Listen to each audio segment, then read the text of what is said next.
Episode की शुरुआत वहीं से ही होती है जहाँ पर आइजैक कह रहा था तुम मुझे जो सोचे हो मैं वो नहीं हूँ, तुम मेरे बारे में जो कुछ भी जानते हो वो सब कुछ एक पास्ट है। और कि कितने अच्छा ठीक है, अब क्या तुम यहाँ से जा सकते हो क्योंकि तुम मुझे परेशानी में डालने वाले हो। तभी पीछे से कोई आकर कहता है ऐसा लग रहा है कि यहाँ पर हमारे लिए एक गेस्ट आया है। वो लड़की तो एकदम घबरा कर वहाँ पर देखती है। हम देखते हैं यहाँ पर एक लड़का आ रहा था, कह रहा था वो बाहर क्यों है, उसे तो ठंड लग जाएगा, क्यों ना तुम उसे अंदर ले जाओ।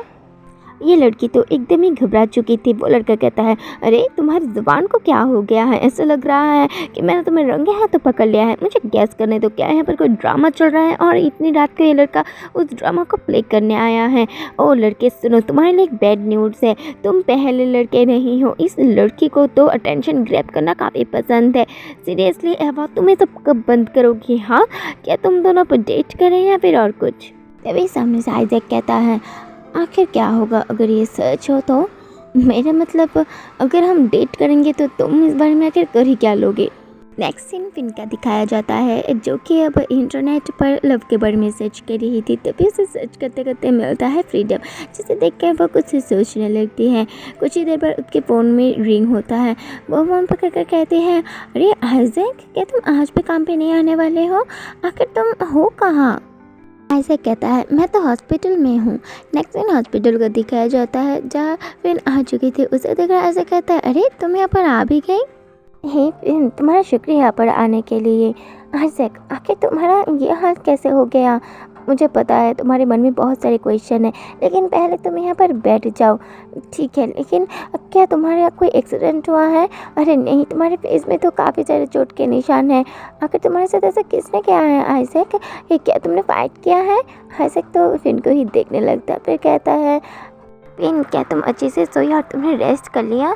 फिन, आखिर तुम चुप क्यों हो? क्या तुम मेरे ऊपर गुस्सा हो? यहाँ पर फिन जो कि आइजैक को ही देख रही थी और कहती है आखिर तुम इस सिचुएशन में मेरे लिए कैसे कंसर्न हो सकते हो, जबकि यहाँ पर तुम जो इंजर्ड हो, तुम्हें अपने बारे में चिंता करना चाहिए। आखिर तुम्हारा हाल ऐसा कैसे हो गया? तुम्हारा हाथ भी इंजर्ड है। आइजैक कहता है फिर मैं बस मेक श्योर करना था कि मैं जब तुम्हें कॉल कर रहा हूँ तुम्हारा नींद न डिस्टर्ब हो। फिर गुस्सा होकर कहते हैं तुम अभी में मुझे कुछ नहीं बता रहे हो, है ना? आइजैक कहता है अरे अच्छा सॉरी, मैं तुम्हें सब कुछ बताता हूँ। वो उस दिन मैंने जो कहा था ना कि मेरा मेकअप कैंसिल हो गया, वो ईवा ही थी और हम लोग मिल चुके थे। मैंने तुम्हें झूठ बोला और उस दिन हमने बहुत कम समय ही बात की, इसीलिए मैं वहाँ से जल्दी आ गया और स्टेशन पे तुम्हारे लिए इंतज़ार कर रहा था। इन कहती है ओह, तो तुम दोनों की आखिर क्या बात है की? आइजैक कहता है वो उसने मुझे कहा कि मैं उसके लिए किसी को मार दूँ। इन कहते हैं क्या? ये तो किसी से पूछने के लिए काफ़ी वियर्ड सा बात है। आइजैक भी कहता है हाँ तुम सही कह रही हो, लेकिन बिल्कुल तुम्हारी तरह वो भी मेरे बारे में ऐसा ही सोचती है। क्या मैं सच में इतना ऑफ वाइब देता हूँ कि लोगों को मैं साइको लगने लगता हूँ? उसने मुझे उसके ही बॉयफ्रेंड को मारने के लिए बोला, जो कि उसे काफ़ी एब्यूज़ करता है और समहाउ उसे लगता है कि उसे मारना ही एकमात्र रास्ता है। फिन कहते ओह, तो लास्ट नाइट किया तुमने? अरे नहीं फिन, ऑफ कोर्स मैं ऐसा नहीं कर सकता, लेकिन उसकी सिचुएशन जानने के बाद मैं उसे ऐसे ही तो इग्नोर नहीं कर सकता था, राइट? तो मुझे कुछ करना ही पड़ता। और वो लड़का तो काफ़ी सनकी लग रहा था और मैंने उसे काफ़ी उकसा दिया था और उसके मेरे ऊपर हावी भी होने दिया ताकि पुलिस को मैं उसके बारे में रिपोर्ट कर पाऊँ। लेकिन मैंने ये एक्सपेक्ट नहीं किया था कि उसके पास एक कटर भी होगा। वो जैसे मुझ पर हमला करने वाला था, मेरी किस्मत अच्छी थी कि वहाँ पर पुलिस आ गए। और हाँ, एक अच्छी बात यह है कि वो लॉकअप में बहुत देर तक रहेगा। ईवा फाइनली उससे आज़ाद हो गई है और मुझे वो सब करना भी नहीं पड़ा जो कि उसने मुझे बताया था। इन परेशान होते हुए आइजैक को देखकर कहते हैं आखिर तुम इस मोमेंट पर भी कैसे हंस सकते हो? आइजैक हैरान होकर कहते हैं हे, मेरे बारे में गलत मत सोचना, मैं इसलिए नहीं हंस रहा था कि मुझे लगता है ये फनी है, मुझे माफ़ करना इसे वियर्ड एक्ट करने के लिए। इन शांत होकर कहती है तुम तो वहाँ मर भी सकते थे और तुम अभी पॉसिबली बहुत पेन में भी होगे, लेकिन तुम अभी इतना हैप्पी क्यों लग रहे हो? आइजैक कहता है मैं शायद थोड़ा ऑफ साउंड करूँ, लेकिन तुम्हें मेरे लिए ऐसे वर्ड दिखना मुझे हैप्पी फील करवा रहा है क्योंकि तुम मेरे बारे में केयर करती हो, राइट?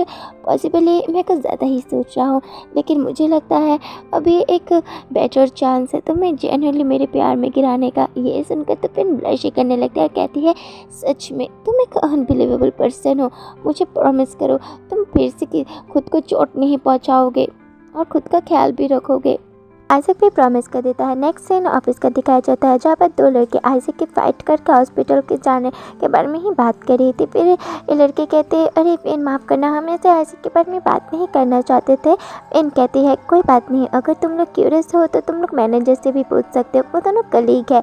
फिर ये लड़के कहते हैं, अरे मैं तो भूल ही जाती हूँ कि तुम लोग का डेट कर रहे हो, सच में मुझे माफ़ कर देना, आइजैक को मेरी तरफ से सॉरी कह देना। इन कहते हैं, कोई बात नहीं, तुम्हें माफ़ी मांगने की कोई ज़रूरत नहीं, और मैं तो कहूँगी उसे भी बुरा नहीं लगेगा, वो बस हंसेगा। हम देखते हैं पीछे से कोई वहाँ से जा रहा था और इन देखती है कि ये तो वही ईवा है। यहाँ पर फिन पास की बात याद करती है, जो आइजैक कह रहा था, फिन मुझे पता है तुम्हारा टाइप इन्वेस्टिगेट करने वाला है, लेकिन बस इस बार मैं तुम्हें मना कर रहा हूँ उसके सामने से आने से। वो सही लड़की नहीं है, उसका लाइफ पूरा ही डेंजर से घिरा हुआ है, तो मैं तुम्हें कहूँगा कि तुम वहाँ पर ना जाओ, यही तुम्हारे लिए सही होगा। और इस बारे में उससे बात भी मत करना, मैं हॉस्पिटल से जल्दी ही निकलने वाला हूँ और तुम्हें ऑफिस से लेने आऊँगा, तुम बिल्कुल भी अकेले घर मत जाना, समझ गई ना। प्रेजेंट में कलीग कहते हैं, अरे नहीं, ऑलमोस्ट ब्रेक टाइम ख़त्म हो गया, हमें काम में वापस जाना होगा। फिन कहती है, तुम लोग मेरे बिना चले जाओ, मैं अपने बालों को ठीक कर आता हूँ। नेक्स्ट में फिन अपने बालों को ठीक कर रही थी। कुछ देर बाद वहाँ ईवा भी आ जाती है, जिसे देखकर फिन कहती है, मेरे लिए हमेशा ये एक मिस्ट्री है कि तुम हमेशा खुद को ऐसे कवर करके क्यों ड्रेसअप करती हो, लेकिन अब मुझे सब कुछ समझ में आ रहा है। ईवा कहती है, इन्वेस्टिगेशन करने का ये काफ़ी अच्छा स्टार्ट है, तो तुम्हें उसने सब कुछ बता ही दिया है। हाँ, सच में शैतान कहीं का। इन कहती है, आखिर वही क्यों, इतने सारे लोगों में से आखिर वही क्यों। वो कहती है, मुझे तुम्हें बताने के लिए कुछ भी नहीं है, अगर तुम्हें सच में जानना ही है तो अपने बॉयफ्रेंड से पूछ लो। इन कहती है, लेकिन मुझे उसने कहा है कि मैं तुम्हें अवॉइड करूँ। हाँ, इन सब से तुम्हारा कोई मतलब नहीं है फिन, और तुम्हारे ऊपर मेरा कोई ग्रजेस भी नहीं है। फिर ईवा फिन को पकड़ती कहती, फिन मेरी बात ध्यान से सुनो, उस आइजैक से दूर रहो, वो तुम्हारे लिए सही नहीं है, मेरी तरह खुद की हालत मत करना फिन, खुद को सेव करो। ये कहकर ईवा वहाँ से चली जाती है और फिन वहाँ एकदम अकेला रह जाती है कुछ सोचते हुए। ऑफिस का सीन दिखाया जाता है, जहाँ सब लोग अपने घर जा रहे थे। हम फिन को देखते हैं जो कि ईवा को ही देख रही थी। नेक्स्ट में फिन अकेली खड़ी हुई थी, उसे आइजैक ने कॉल किया था, उस फ़ोन को रिसीव न करके उसे रख देते, फिर सोचती है, सॉरी आइजैक, ईवा की सिचुएशन जानने के बाद हम ऐसे उसे इग्नोर नहीं कर सकते। ये सोचकर फिन वहाँ से चली जाती है। इन पीछे से कहती है, ईवा रुक जाओ। ईवा तो हैरान होकर उसे देखा, कहते हे क्या तुम साइको हो, तुम मेरा पीछा क्यों कर रही हो। नो डाउट अब मुझे समझ में आ रहा है तुम दोनों क्यों एक परफेक्ट मैच हो। फिन कहती है, देखो मुझे तुम्हारे बारे में और कुछ जानना है। ईवा कहती है, देखो मैं तुम्हें कुछ भी नहीं बता सकती, और तुम्हारे बॉयफ्रेंड को वो सब कहने के लिए मुझे माफ़ करना, तुम्हें अगर जो कुछ पूछना है ना अपने बॉयफ्रेंड से ही पूछ लो। इन कहती है, मैंने भी अपने फादर को मारने के लिए किसी को कहा था। ये सुनकर तो ईवा एकदम हैरानी हो जाती है। फिर और कहती है, लेकिन फाइनली जब उसने वो सब कर दिया, मैं अब अपनी पूरी लाइफ रिग्रेट करती हूँ, इसलिए मेरी तरह बिल्कुल भी मत होना ईवा, अपने आप को सेव करो। थोड़ी देर बाद ईवा अपने पास के बारे में सब कुछ बता रही थी कि कैसे उसके मॉम ने भी ऐसे किसी को अपने लाइफ पार्टनर चूज़ कर लिया था जो कि उसे और उसकी फैमिली को अब्यूज़ करता था। वो उन दोनों को काफ़ी ही ज़्यादा मारता था। वो हर वक्त सोचती थी आखिर मॉम ये सब कुछ सह क्यों रही है, सब निकलती क्यों नहीं। फिर मैंने सोचा कि मैं उनकी तरह नहीं बनूँगी और मैं बाहर से निकल गई। और जब चीज़ें थोड़ी बहुत अच्छी होने लगी, मेरे लाइफ में कोई आया जिसने कि मुझे ऐसा फील कर पाया कि वो मुझे काफ़ी प्यार करता है। उसने मुझे ब्यूटीफुल कहा और वो हर एक चीज़ से किया जो कोई भी वुमेन प्यार करता है। मुझे ऐसा फील हुआ कि मैं किसी सपने में जी रही हूँ, लेकिन क्या मुझे सच में प्यार के बारे में कुछ पता भी है। मेरी ज़िंदगी जो कि हमेशा ही बहुत ही ज़्यादा पेनफुल रही है, जिसे बस पेन के बारे में ही पता है, उसे तो छोटी से छोटी काइंडनेस भी कोई प्यार ही लगेगा, है ना। तुम समझ रही हो ना मैं क्या कहना चाहती हूँ। फिर भी अपने पास को याद करते हुए कहती है, हाँ मैं समझ सकती हूँ। ईवा कहती है, अपनी मॉम की हालत समझ सकती हूँ। वो हर एक छोटी अच्छी चीज़ को अपने साथ कसकर पकड़ना चाहती थी, क्योंकि इन इंसानों को एक छोटी से छोटी चीज़ भी खोने से बहुत ही ज़्यादा डर होता था और ये काफ़ी अनबेरेबल भी होता है। फिर कहती है, तो फिर क्या तुमने अपना मन बनाया था। ईवा कहती है, ओह हाँ, मैंने फाइनली रियलाइज़ कर लिया था कि मैं अब खुद को विक्टिम की तरह नहीं ट्रीट कर सकती, मुझे यहाँ से निकलना ही होगा। ईवा, आखिर तुमने उसके बारे में पुलिस में क्यों रिपोर्ट नहीं किया? ईवा कहती है मैंने किया था, लेकिन वो लोग मेरे बात पर विश्वास नहीं करते थे। मेरे पास हिस्ट्री की वजह से मैं पहले ड्रग स्मगल करती थी, तो इस वजह से वो सोचते थे कि मैं बस एक नशेड़ी हूँ। तो वो चाहे मैं कितना भी बोल लूँ, मेरी बातों पर ध्यान नहीं देते थे। और इस बारे में उस लड़के को भी पता चल गया और उसने इसका फ़ायदा लिया। वो और भी बुरी तरीके से मुझे ट्रीट करने लगा, और जब भी मैं उसके बारे में रिपोर्ट करने की या फिर उसे छोड़ने की कोशिश करती थी, वो मुझे मेरे प्राइवेट वीडियोस और फोटोज़ को ऑनलाइन देने के बारे में धमकी देता था। और ऐसे ही मैं ट्रैप हो गई और डेस्परेट होकर फाइनली मैंने आइजैक से वो सब पूछ लिया। मैं ग्लैड होकर उसने एंड में वो सब कुछ नहीं किया। मुझे माफ़ कर देना फिर तुम्हारे बॉयफ्रेंड को इस सिचुएशन पर डालने के लिए। लेकिन हाँ, उसने मेरी मदद तो की है। उसने उस लड़के को जेल पर भेज दिया, लेकिन वो लड़का ज़्यादातर जेल तक नहीं रहा, वो वापस आ गया है और मुझे यहाँ पर उसके आने से पहले जाना होगा। फिन ईवा को रुकते ही कहते हैं रुको ईवा, क्या मैं तुम्हारे साथ आ सकती हूँ? मैं तुम्हारी मदद करना चाहती हूँ। मैं किसी डिटेक्टिव को जानती हूँ जो इस केस में तुम्हारी मदद कर सकता है। एक सीन दिखाया जाता है जहाँ पर ईवा उसके बॉयफ्रेंड के खिलाफ सारे प्रूफ दे रही थी। फिन कहती है अब ठीक है, अब उसके खिलाफ हमारे पास प्रूफ भी है। क्लियरली दिख रहा है कि वो कैसे मैसेज में तुम्हें ब्लैकमेल कर रहा है। मैं इस बारे में स्कॉट से बात करूँगी और कहूँगी कि उसके खिलाफ लीगल एक्शन ले, ताकि वो तुम्हें और परेशान ना कर पाए। ईवा कहती है तुम्हें इन सब बारे में बहुत अच्छे से पता है। क्या तुमने कभी पुलिस बनने के बारे में सोचा है? ऐसा नहीं है, मैं जब छोटी थी तब बहुत ज़्यादा पुलिस स्टेशन पर जाती थी, तो हर वक्त वहाँ मैं पुलिस से ही घिरी रहती थी और छुप छुप कर मैं उनके फाइल्स को भी देखती थी। ईवा उसे देखकर कहती है आखिर तुम मेरी मदद क्यों कर रही हो? मेरा मतलब मैंने जो कुछ भी आइजैक के साथ किया फिर भी हूँ। वैसे मैं सोचती हूँ कि क्या चीज़ें काफ़ी अलग होती कि मेरे टाइम पर भी मुझे कोई हेल्प करता। कैसा होता अगर मेरे फादर मारे ही ना गए होते? क्या मेरी लाइफ नॉर्मल होती? मैं अपने न्यू फ्रेंड्स बना सकती थी या न्यू फैमिली के साथ रह सकती थी? लेकिन अब जब इन बारे में सोचो तो ये पॉइंटलेस है। ईवा कहती है मुझे माफ़ करना फिन, लेकिन मैं तुमसे पूछ रही हूँ। मुझे पता है कि काफ़ी सेंसिटिव टॉपिक है तुम्हारे लिए, फिर भी आगे तुम्हारे फादर मारे कैसे गए थे? मैं कुछ बोलने ही वाली थी, तभी दरवाजे से उसी बॉयफ्रेंड का आवाज़ आता है ईवा तुम कहाँ हो? दरवाज़ा जल्दी से खोलो। आखिर ये दरवाज़ा बंद क्यों है? मुझे पता है तुम्हारे साथ वही लड़का होगा ना। हाँ, तुम उसे छुपा रही हो मुझसे। अरे नहीं फिन, यहाँ पर ये लड़का आ भी गया, लेकिन इतना जल्दी वो यहाँ पर क्या कर रहा है? उसे यहाँ पर इस टाइम नहीं होना चाहिए। तब फिन जल्दी से बाथरूम में छुप जाओ और हाँ, बाहर मत निकलना जब तक मैं ना कहूँ। यहाँ पर ये लड़का बहुत गुस्सा होकर घर में घुसता और कहता है आखिर चल क्या रहा है? तुम दरवाज़ा क्यों नहीं खोल रही थी? आखिर क्या मैटर है? हाँ, क्या तुम सरप्राइज हो मुझे देखकर? तुम्हें क्या लगा था मैं बाहर नहीं निकलने वाला? गेस व्हाट, तुम बहुत ही ज़्यादा अनलकी हो। यहाँ पर हम सीन देखते हैं आइजैक का, जिसके पास टैक्स आ गया था कि फिन डेंजर में, उसे सेव कर लो। अब देखना पड़ेगा कि आइजैक क्या करता है। हमें पास का सीन दिखाया जाता है जहाँ ईवा कह रही थी अरे देखो तो कौन आया है, लगता है कि तुम काफ़ी डर गए हो मैंने जो कहा। इसका मतलब मैं तुम्हारे बारे में बिल्कुल सही थी। देखो अपना मुंह बंद करो और पॉइंट में आओ। आखिर तुम उससे क्या चाहती हो? अरे अरे, आखिर इस अच्छे लड़के का क्या हुआ जो कि ऑफिस में रहता है? तुम कुछ कहोगी या फिर मैं यहाँ से चला जाऊँ? अच्छा ठीक है, मैं तुम्हें बताती हूँ। देखो मैं प्रॉमिस करती हूँ मैं इस बारे में फिर को कुछ भी नहीं बताऊँगी, और हाँ, मैं रिज़ाइन भी दे दूँगी, कहीं और चली जाऊँगी। लेकिन तुम्हें मेक श्योर करना होगा कि तुम वो चीज़ इस तरीके से करो कि किसी को कानों तक खबर भी ना पहुँचे। तुम्हें मेरे बॉयफ्रेंड को मारना होगा।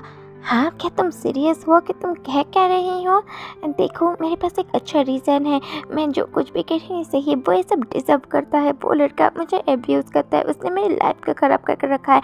मैं उसे स्किप नहीं कर सकती, इसलिए प्लीज़ तुम्हें करना ही पड़ेगा। ओ क्या सच में आखिर ये चल क्या रहा है? मुझे फ़र्क नहीं पड़ता कि तुम मेरे बारे में क्या सोचते हो, लेकिन अगर तुम मैं जो कह रही वो नहीं करोगे ना, तो मैं तुम्हारे पास के बारे में सब कुछ फिन को बता दूँगी। आइजैक परेशान होकर कहता है सच में? अगर मैं मान भी लूँ कि तुम जो कह रही हो मेरे बारे में वो सच है, तो फिर आखिर तुम इतने रिस्क क्यों ले रही हो मुझसे मिलने के लिए, वो भी यहाँ अकेले रात में? हो तो तुम मेरे बारे में चिंता कर रहे हो? हाँ, चिंता मत करो, मैं अपने आप को डिफेंड कर सकती हूँ। ओ तुम डिफेंड कर सकती हो? कितनी मजाक करने वाला बात है ना। तो फिर आके तुम खुद ही उस लड़के से खुद को डिफेंड क्यों कर लेती? फिर ये लड़की मन में सोचती है नहीं मैं नहीं कर सकती। प्रेजेंट का सीन दिखाया जाता है जहाँ ईवा इसी लड़के को देखकर सोच रही थी बस इसका होना ही मुझे पूरी तरीके से जमा देता है। तुम्हें पता भी है लड़की मुझे बाहर से निकलने के लिए कितना ज़्यादा झंझट करना पड़ा, तो बताओ आखिर तुम्हारा वो लड़का कहाँ है, तुमने उसे कहाँ पर छुपाया है और तुम्हें उस जैसा सनकी लड़का आखिर कहाँ से मिला। ये लड़का बात की बात याद करता है कि कैसे आइजैक ने उसके कटर को खुद से ही पकड़ लिया था और उसके नेक के पास ला रहा था और आइजैक स्माइल भी कर रहा था जिससे काफ़ी साइकोपैथ लग रहा था। वो सोचता है वो लड़का तो सच में साइको ही था और क्रेजी भी। प्रेजेंट में लड़का कहता है हे डरपोक कही कि मुझे पता है तुम यहाँ पर हो तो जल्दी से ऐसे बाहर निकलो। वह कहती है मैंने कहा ना यहाँ पर कोई भी नहीं है और तुम क्या सोचती हो मैं तुम्हें बिलीव करूँगा। मैं बेट लगा सकता हूँ जब मैं पुलिस स्टेशन पर था तुम दोनों यहाँ से भागने की प्लान कर रहे थे राइट, तो जल्दी से अपने इस लड़के को बाहर निकालो। मुझे नहीं पता तुम ऐसा भी क्या कह रहे हो। यहाँ पर फिन बैठ कर सब कुछ सुन रही थी। वो काफ़ी परेशान हो चुकी थी और सोच रही थी फिन आखिर क्यों तुम्हें हमेशा इस पेन को सहना पड़ता है। और पीछे से अभी भी ये लड़का कह रहा था तुम बाहर निकलोगे यहाँ पर मैं तुम्हें निकालूं। मुझे लगता है कि मुझे अभी ये दरवाज़ा खोलना पड़ेगा। पीछे से अब ईवा चिल्ला कर कहती है बाहर निकल जाओ यहाँ से, मेरे घर से निकलो। ये लड़का कहता है क्या कहा तुमने अभी? मैंने कहा मेरे घर से निकलो, तुम यहाँ का रेंट नहीं पे करते और मैं ही तो तुम्हें खाना देती हूँ और तुम बस बेकार की तरह गैम्बलिंग करते रहते हो। तो मेरी पुलिस को बुलाने से पहले ही तुम यहाँ से निकल जाओ। ये सुनकर तो ये लड़का ईवा को बहुत ज़ोर से थप्पड़ लगा देता और कहता है तुम अनग्रेटफुल शैतान कहेगी कि तुम भूल गए हो मैंने तुम्हें कहाँ से उठाया था और तुम्हारा जो हिस्ट्री है तुम्हें लगता भी है तुम्हें कोई इंसान बिलीव करेगा। अब तुमने बस छोटा सा पैसा क्या कमाना स्टार्ट कर दिया तुम मेरे उस हर एक एहसान को भूलने लगी हो। मुझे तो तुम्हें अब सबक ही सिखाना पड़ेगा। यहाँ पर काफ़ी परेशान होकर ईवा को बुला रही थी। हम देखते हैं कि ये लड़का तो ईवा को मारने ही लगता है बहुत ज़ोर ज़ोर से जिसकी आवाज़ बाहर तक आ रही थी और ईवा थक करके उसे माफ़ी मांगने लगती है और ये लड़का बहुत क्रूअल तरीके से कहता है आप माफ़ी मांगने का कोई फ़ायदा नहीं, तुम बस मेरे लिए एक बर्डन हो। अच्छा होगा मैं तुम्हारी छोटी सी लाइफ को यहाँ पर ही ख़त्म कर दूँ। तभी पीछे से एक बाज इसके सर पर आकर गिरता है और हमें फिन को दिखाया जाता है जो कह रही थी ईवा जल्दी से भागो यहाँ से, जल्दी भागो। ईवा भी झट से वहाँ से भागने लगती है और ये लड़का कहता है भागो मत ईवा, यहाँ पर वापस आओ, तुम्हें यहाँ पर आना ही होगा। ऐसा कहकर वो फिन के बालों को कसकर पकड़ लेता है। फिन चिल्लाकर कहती है ईवा बिल्कुल भी मत रुकना, बस भागते रहो तुम ईवा, तुम्हें भागना ही पड़ेगा। ऐसा कहकर फिन अपने पार्सल को याद करती है जो भाग रही थी। प्रेजेंट में ईवा कहती है मैं तुम्हें प्रॉमिस करती हूँ फिन मैं ज़रूर तुम्हारे लिए हेल्प लेकर वापस आऊँगी। ईवा मत जाओ, यहाँ पर वापस आओ। लेकिन ईवा वहाँ से चली गई थी और लड़का कहता है नहीं, यहाँ से वो चली भी गई। और ऐसा कह के वो फिन को ज़ोर से पीछे धकेल देता है और कहता है ठीक है अच्छा हुआ कि वो शैतान लड़की चली गई है, लेकिन अब क्या, मेरा सर काफ़ी दर्द कर रहा है, मेरा दिन सच में काफ़ी ख़राब है। मैं समझ नहीं पा रहा आखिर तुम्हारा यहाँ पर काम क्या है, लेकिन तुम्हें डेफिनेटली इन सब के लिए पे करना पड़ेगा। तो यहाँ पर ये होता है एपिसोड ख़त्म। अब देखना पड़ेगा हमारा आइजैक कैसे फिन को सेव करता है या फिर वो फिन को सेव कर भी पाएगा। ये जानने के लिए हमें बढ़ना होगा नेक्स्ट एपिसोड की तरफ। तो चैनल को कीजिए सब्सक्राइब, लाइक, कमेंट। मिलते हैं नेक्स्ट एपिसोड पर। अच्छे से रहना, खुश रहना, बाय।